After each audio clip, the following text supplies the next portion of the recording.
Your code has the power to change the world. Use it wisely. How about I teach you how to make pull request in an open source project from GSoC website? Sounds exciting, right? Set your laptops and get ready. Hello everyone and welcome to Scalar's YouTube channel. I'm Soumya, a software engineer and an educator. In this tutorial, I'll teach you in detail how can we pick project from GSoC website and make contributions in it. Before we deep dive into the tutorial, make sure you check out our free masterclasses by industry leading experts on Scalar's event page. Link is in the description. So the very first thing is we will open the GSoC official web page. This is their official website, Google Summer of Code home. And my main goal is to go and check out the organizations which were selected in 2023. So here this is their organization page 2023 program and these are the organizations. Here is the option to view projects as well, and you can see these are the domains available. I mean, there are a lot of categories like artificial intelligence, data, end user applications, web, security, many things are here, right? So you can choose your category. I mean, in which category you are interested into. Let's say if you are very much into web domain or security or maybe data or AI, so you can click on those domains and then pick project of your interest. But as a beginner, I completely understand. I mean, when we are in university, sometimes all we know is just a programming language like Java or C++, nothing else, right? So in that case, I would like to give you an advice that in open source there are plenty of things. I mean, let's say you want to contribute to some web projects, but you are not very much sure about how some web frameworks work or all those advanced stuff, but you have decent knowledge of programming, then there are a lot many subcategories inside a project as well. Like apart from coding, you have documentation, UI UX, or testing, research. You can help the organization by providing mentoring once you have good knowledge of the project itself, right? So there are plenty of subcategories which you can look into and you can make your contribution in that particular domain, right?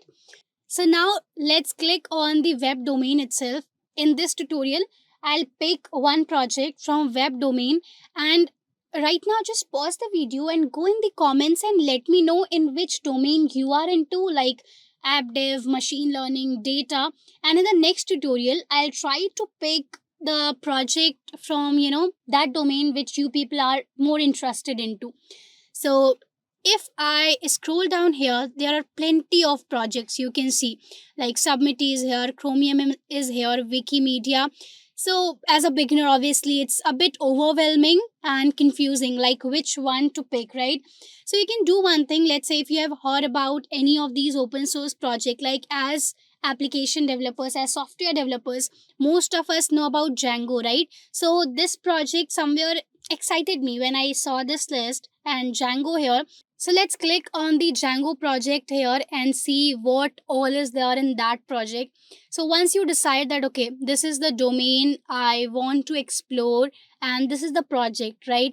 So I'll teach you like how to go a step by step. Like there are plenty of information available on these websites, right? So what are the important information and what you should do next, right, in order to save time. So obviously when you are going to explore these domains, these projects, it will take some time, especially when you are unsure of which project to pick, right? So this is Django Software Foundation. It is a web framework for perfectionists with deadlines. Nice description, right?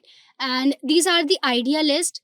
So basically if you scroll down, like the contributor from past year, Bhuvnesh Sharma was the contributor in GSoC with this project, and he worked on allow moving our models between app. Okay, so this is his project title, and maybe you can check his projects as well, his project or project of any other candidate, to get a good understanding of how projects are created in GSoC. Well, I'll share a lot many more details. So this is the project, right? And we have kind of checked a bit of idea list as well. This is the djangoproject.com, their official web page, and might be that this is also open sourced, right? Might be this is one of the GitHub repo, and they want contributors to contribute to this web page as well. So we'll go and check, I mean, how many projects they have, this organization. But before that, let's look at this, how the website is. So obviously, when you're going to contribute to any project, you should first use it as a consumer, you should use it as a user, then only you will be able to, add meaningful contribution to that project. If you are using some project, maybe a website, any mobile application, as a user, then you will be at a better position to tell, like, how about if we add this new feature, or if there is a bug, let's say you are using some website and a button is not working, so you can make an issue about that the button is not working, and if you have the app knowledge, you can fix that as well, right? So Django makes it easier to build better web apps more quickly and with less code. This is their website, Meet Django. It's high level Python web framework. All the details are given here, right? Awesome. So, kind of, we have a basic idea of what this project is. So, I also, I am more inclined towards developing mobile application. I have done a lot many web projects as well. Like I have created plenty of them. Even in 6 months of my software engineering internship as well, I was working on HTML, CSS, React, JS, all those stuff. But again, I mean, there are few things which excites you more. Like to me, it is developing mobile application, and here in this one we have to use technologies like Python, Django, web. These are given here, what technologies or topics are heavily used in these projects. Here you see these two buttons, mailing list and forum. These two are very, very important. Okay. And the contributor guidance as well is of utmost importance. I mean, if you see here, this is specifically for summer of code. I mean, the guidance, the advice that the project maintainers, the admins want to give to you will be all here. Okay. So first, let's do one thing to get started to contribute to any project. It's very important that we are connected to fellow developers or the project maintainers and admins who are already contributing to that project, right? So let's click on this mailing list or forum. This is the place where we will see many developers from all over the globe. They can be, working in some company, or might be university student, school student, anyone, right? So this is their pinned message. Looking to get involved, you can start here. Apart from that, if you scroll down, there are so many questions, there are so many new topics, like someone has asked issues, suggestion requested, or people have discuss their project ideas as well here, the beginning of contributing to Django, and so much. So I will click on this one because this will take us to the right place. I mean, this message, this topic says looking to get involved, you can start here. So welcome to Django. We hope you have fun. If you're looking to get involved, the first thing to read is the contributing guide. And this is true for any project, any open source project that you are going to contribute to. So if we click on this one, contributing to Django, and the contribution guideline. So see, here you can read that the work on Django itself falls into three major areas: writing code, number one, and then writing documentation, and then localizing Django. So this is also very interesting thing. Like many of the open source projects, they are purely mostly in English, right? And because some of the developers, their users might be from different part of the world, so localizing Django means, if they want to make the website available in some other language, like maybe Hindi, or some like French, any language for that matter, right? So that users of that particular city, that particular country, can also use it very smoothly, right? So localizing is also one of the ways with the help of which you can contribute to that particular project. These are some advices here for the new contributor. What should be your first step, guideline, everything is here. So I hope you now have a good understanding that in any project there are subcategories, and they have specifically divided into three main categories. So if you want to get started with coding, you can click on these links, like start from writing code docs, or if you want to get started with documentation, then Django's documentation is one of its key strengths. It's informative and thorough. You can help to improve the documentation and keep it relevant. So obviously, I mean, even if you are into software engineering, one of the easiest ways, one of the simplest ways of contributing to any open source project is to getting started with your documentation. You can start fixing the documentation, or you can start writing documentation for a new feature that they would have created, right? Awesome. So now let's do one thing. I mean, here they have given a lot many steps, right? So these are some advice for the new contributor. I'm clicking on this advice for new contributor. So these are the first steps that they have mentioned here. Advice for new contributor and not sure what to do, want to help us but just don't know how to get started. Then obviously this section is for such people. And I mean, this project is completely new for me as well. I have an open source contribution, but not too much into Django project, right? This is completely new. So the way it's new for you, it's new for me as well. This is how you have to go step by step, right? First, read the contribution guideline. You will get all the information here itself. So these are the first step.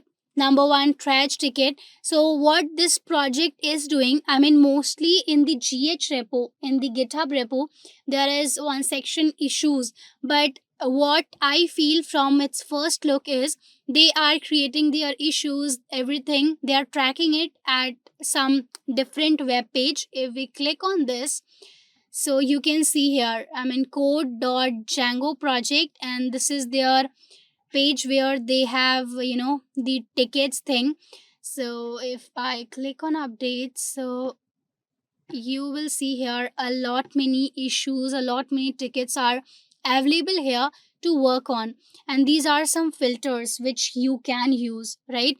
On GitHub it's pretty much simple, but here this is their own website, so they have the UI UX as per, their convenience, their interest. You can add more filters from here. Let's say if you want to see issues which are of type UI UX, maybe, right? And if you click on yes and click on update, so you will see the issues which are purely related to the designing, like UI UX. Perfect. And that's how you can go about, picking an issue and then making contribution for it. If I go back here, there are more guidance, there are more things available here. These are some guidelines for newcomer, that you should pick a subject area that you care about, that you are familiar with, or that you want to learn about. Let's say if you are interested into UI UX, then only you should pick the issues, you should check the tickets which are of that particular subcategory, right? And this is analyze tickets context and history. It is important, like when the ticket was created, if any other engineer, if any other coder is already working on that issue, these things matter a lot, so you should check all those things. And start small. If you are a beginner, it's not must for you to go and pick a very, difficult issue. You can start with very small ones, like I would recommend to maybe start with documentation related issue. That will help you get a thorough understanding of the complete project. You will read more of the documentation, and you will learn from it, and if you find some bug there, you can fix it, right? And if you are going to engage in a big task, make sure that your idea has support first. If you want to, let's say, add some new feature on their website, the Django website, right? So you have to first discuss that with the project maintainers, with the project admins. It's very important. And yes, be bold, leave feedback. So if you are using the product, the open source project, and you have some feedback that okay, this feature can be created here, this feature can be developed here, so yes, share your feedback with the admins, with the maintainers. It's very important for the open source, maintainers, that they get good feedback and they improve based on that. And yes, on the side of caution, when marking things ready for check-in, wait for feedback and respond to feedback when you receive. These are some, very important things while doing open source contribution. And the last one, that you have to be very patient, is indeed very important, because it might happen that, let's say, you have created a pull request, but the maintainer is not free to review it. So you have to keep calm. Maybe you can ping them, you can mention them in the GH pull request itself, but again, it depends on their availability as well, right? Awesome. So like, we have kind of read all these contribution guidelines, right? And this is everything you need to get started. And if we go back once again, so here, the mentorship category Django form is also available here. They have given some specific, guidance around unit test, and for new contributors some specific guidelines and all those stuff. Here are some more useful links, like if you're totally new to open source, how you can join the community. A lot many things are there. And what I will do next is, this is the blog page. Let's click on this and see what they have here. Okay, so this is the blog page of Django project itself. Now, next thing I will do is, like, they would have given the link of GitHub repo somewhere here, but I will just type here Django project GitHub repository. Okay, GitHub repository. So this is topic Django project, and this is the organization, Django organization. So if I click on this is the Django project, right? This is their organization, and I think they would be having multiple projects inside the umbrella, inside the Django organization. Like djangoproject.com is here. This is the, I guess this one is their main website, the web framework for perfectionists. I mean, the tag is also same. These are some channels available here. So what we can do is, I mean, to get understanding of which project of Django organization is more active, obviously this will tell you the one which is more active. You can see the graph here. Here the update was made 13 minutes ago, here 13 hours ago. So let's do one thing. If we go here, so if we are willing to make contribution, we have found the right project. Let's say, okay, this is the project that you wanted to contribute to, and you are a web developer, you are interested into web, and these things like Python, Django framework, you have a decent knowledge of all of this, I'm assuming. Okay, so what you have to do, number one step is, now enough of reading contribution guidelines.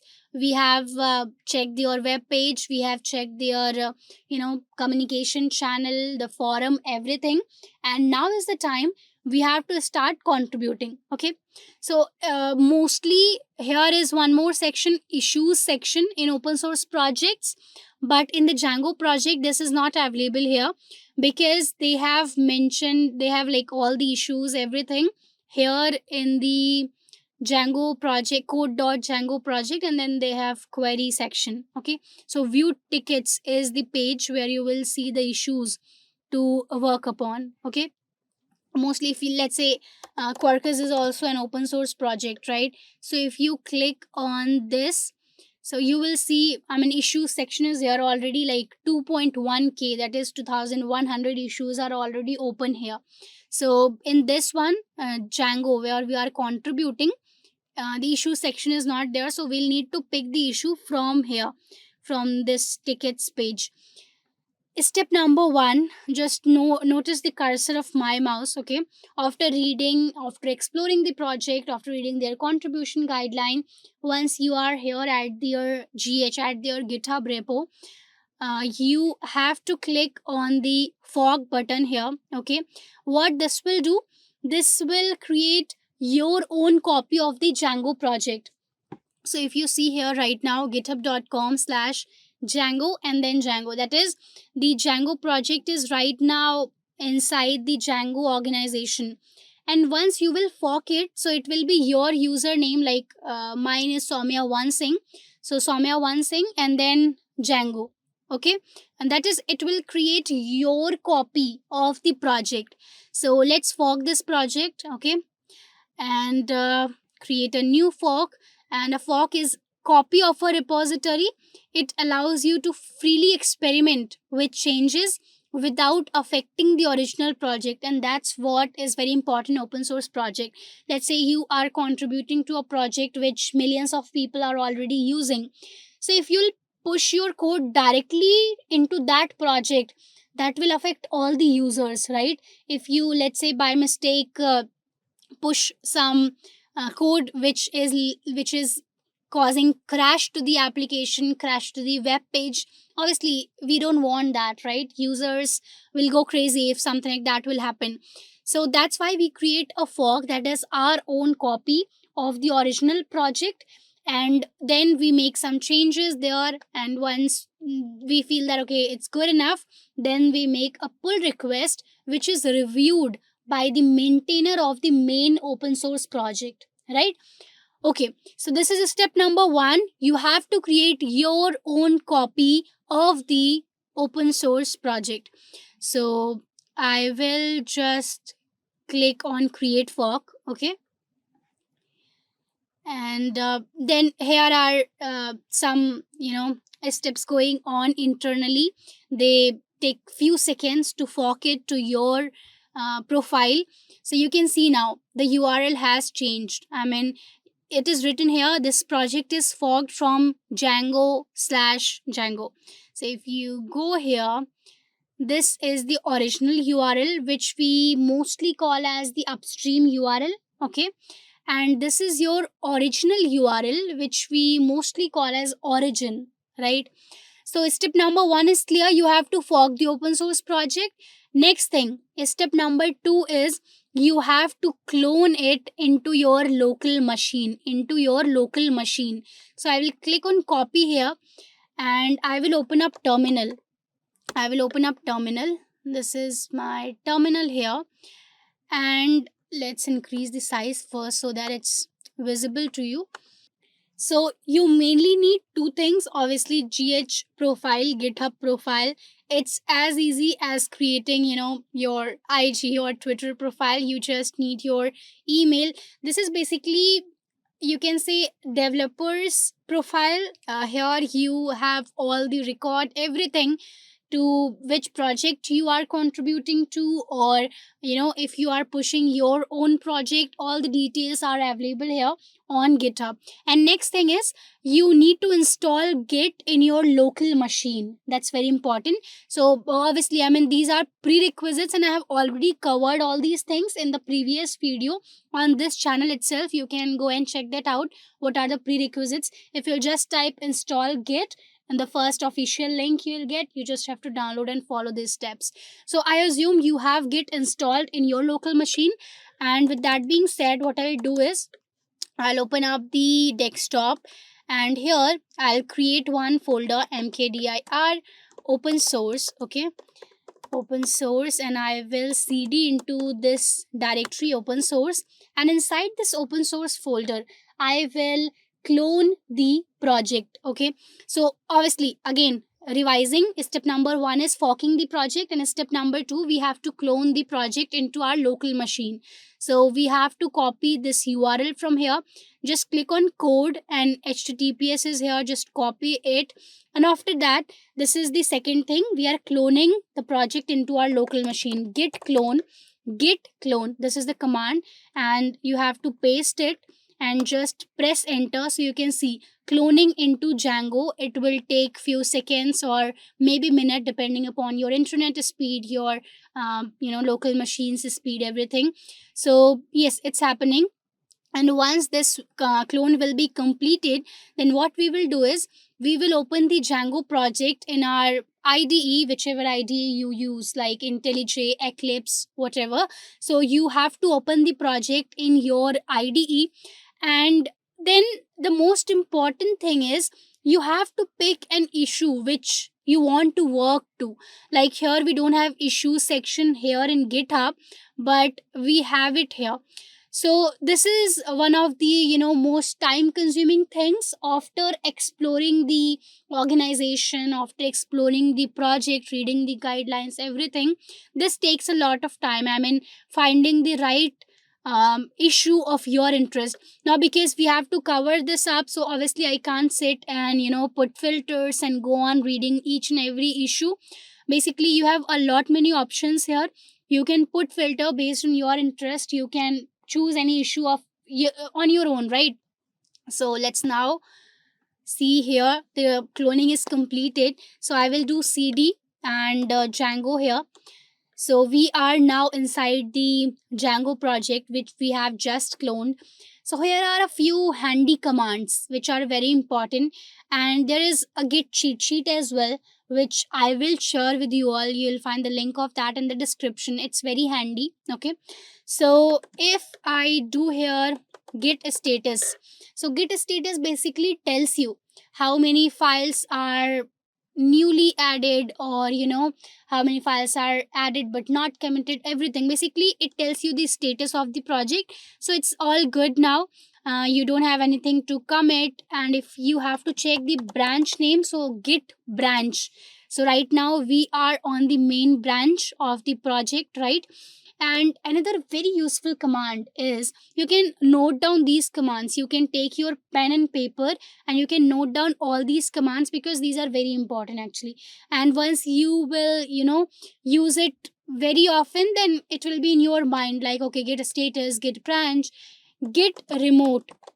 Basically it tells you how many urls are linked with this particular project. And if you have to check the link as well of that particular name, remote name, then -v. So right now only origin is there, that is our original project. So I want to link the main project as well, from where I forked the copy. I mean, this is the original project and I created my copy of the project. So my copy is origin, but I want to link this one as well. This is mostly people give it a name origin. For that, what you can do is get remote. Remote means something which is far away, right? So get remote add, and you have to give name to the url. We have to give a name to this url. Mostly this url from where we fork the project is called as upstream. So here we write the name and then paste it. So get remote add name of the url and the url itself, and press enter. So now if we do get remote v, so we have two urls here. Basically origin is here and upstream is also here, right? And now let's do one thing. I will open the project in IntelliJ, okay?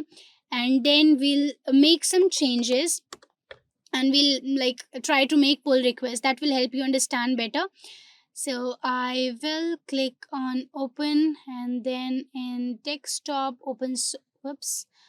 Uh, we will go here, desktop, open source, and Django is the project which I want to open, right? So this is loading. Let it open. And there might be some project which don't need these kind of IDs. Like IntelliJ might be that they use some specific ID. For example, if you are contributing to any project of mobile app, so obviously you'll need to open the project in Android Studio, right? Perfect. So here you have to spend your time, like you have to find the right issue. Feel free to use these filters and everything. Right now what I will do, I'll assume that I've got a good issue to work on. Okay, you can start with documentation. You can put filter like if we go here, there are a lot of options like created, description, easy pickings meaning some very easy kind of issue. You can check this as well.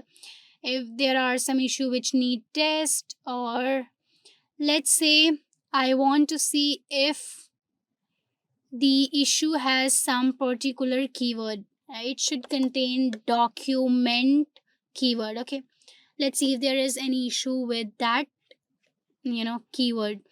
So okay, there are some issue which have the documentation keyword. I can go on reading these one by one and then picking any of these. But right now, I mean, we have time constraint for the tutorial, right? So what I'll do is I'll I'll read some of the documentation here. Okay, these are the docs. This is the doc folder, and before going into the documentation directory, before contributing to the documentation directory, make sure you read this as well, because for the documentation as well they had a dedicated page. If you remember, we were on this page, the first one, and then here they said see writing documentation if you are very much inclined to contributing to documentation. So here you should read this if you are getting into the documentation thingy. They have given a lot of rules, regulations, a lot many things are here, right? These are the commonly used terms in their documentation. This is the writing style which you must follow. Like instead of he or she, you should use they, them, theirs, like general, gender neutral keywords you should use. So you can read this. So if you are diving deep into documentation or any subcategory for that matter, make sure you read these details as well before making the PR. So it's not compulsory to go through the complete list and everything, but the important ones, that before making the PR they want the contributor to make sure of specific things. So just make sure those checklists are complete, right?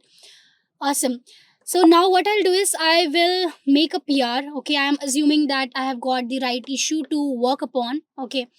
So the third step is fork, clone, and now the third step is you have to create a new branch. Okay. So git branch. Right now only one branch is here. Git checkout -p. Basically what I'm doing is I'm creating a new branch, and at the same time I am checking out to that branch. Like right now I'm on main, so if I'll create a branch named documentation, let's say, so I'll shift to that branch. Okay, this is important because main is the main branch, like name is self-explanatory, right? So if we are going to make contribution, it's important that we make a new branch, and from that branch, like, we'll work on that, and then we will make a pull request to request the project maintainer to accept the changes from our branch, let's say documentation branch, to the main branch.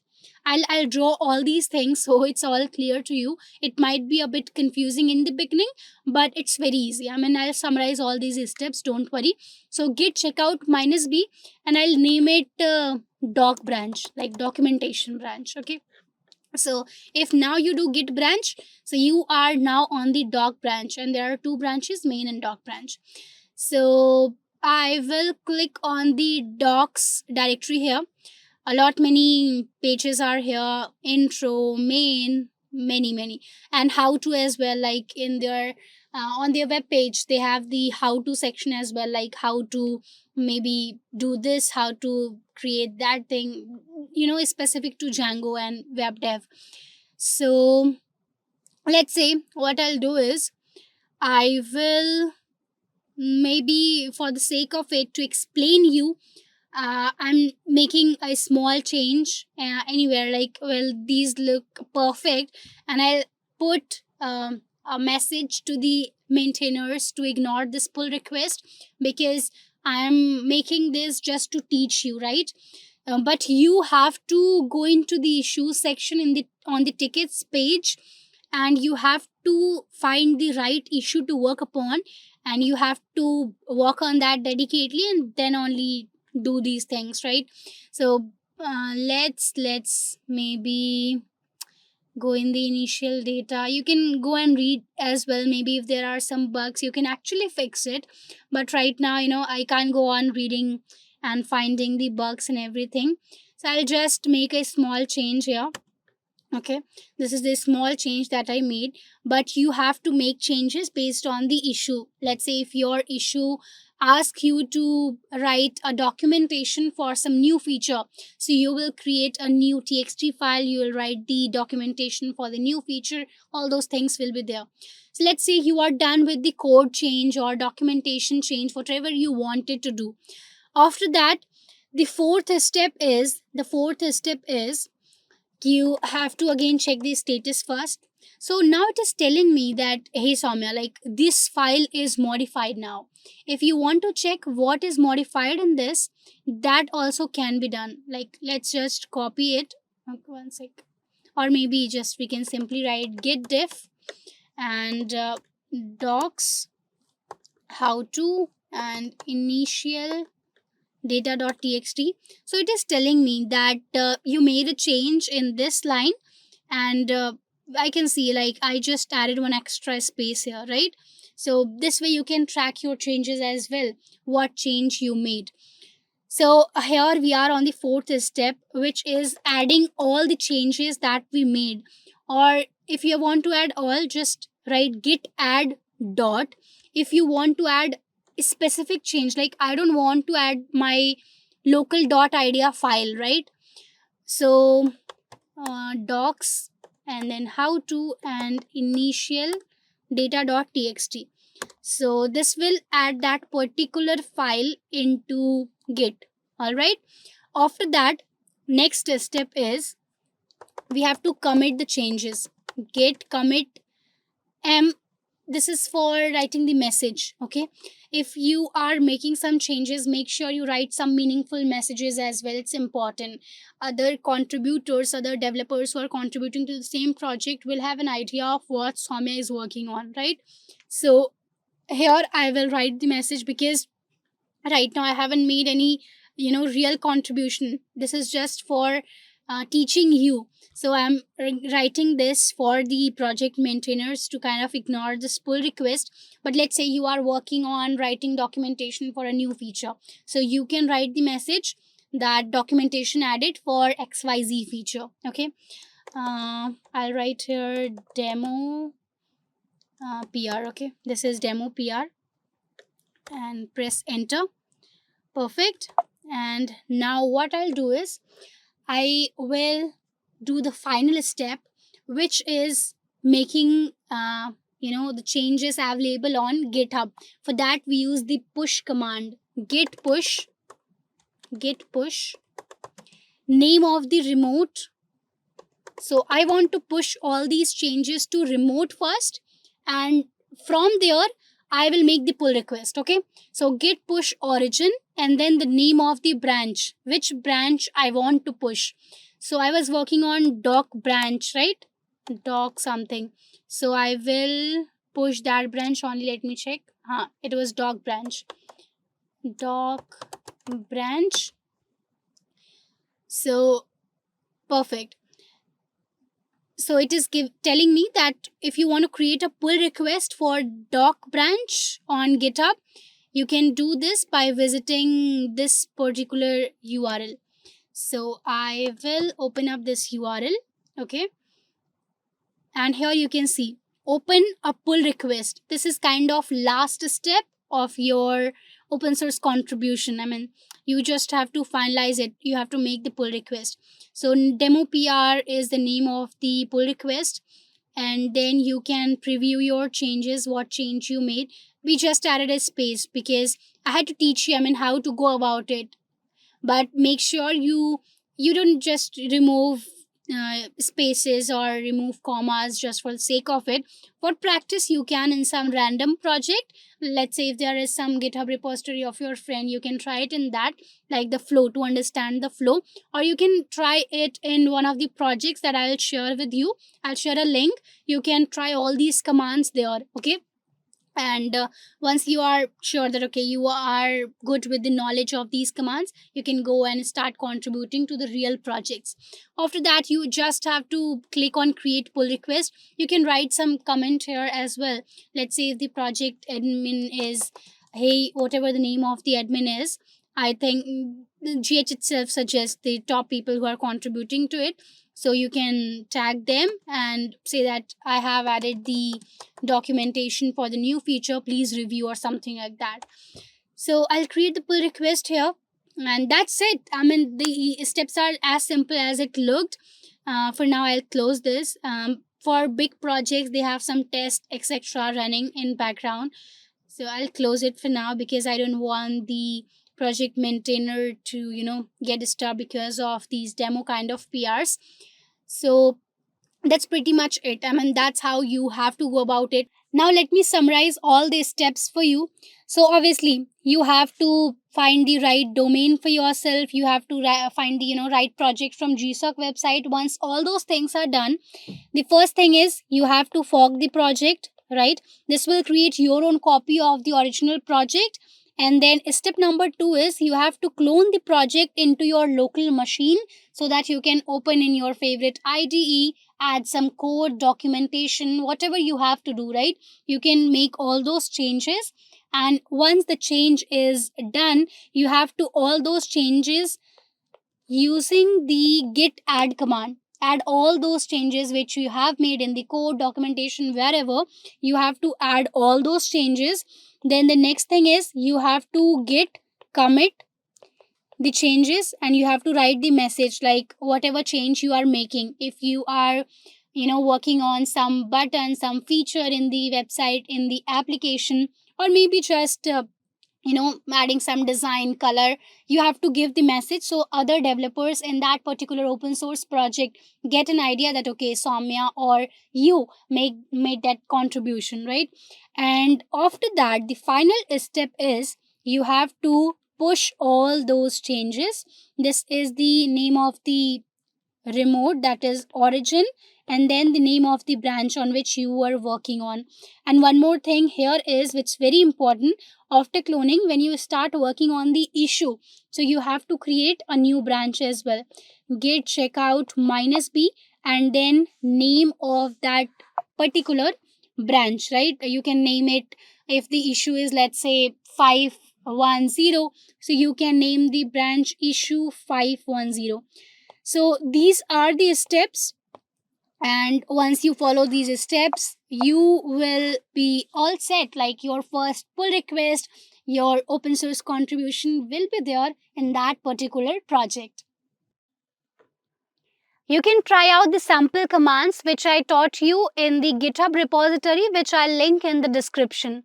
I hope this detailed tutorial was helpful for you. If yes, make sure you hit the like button and subscribe to Scalar's YouTube channel. If you have any queries, any doubts, feel free to drop them in the comment section below and I will be happy to answer them.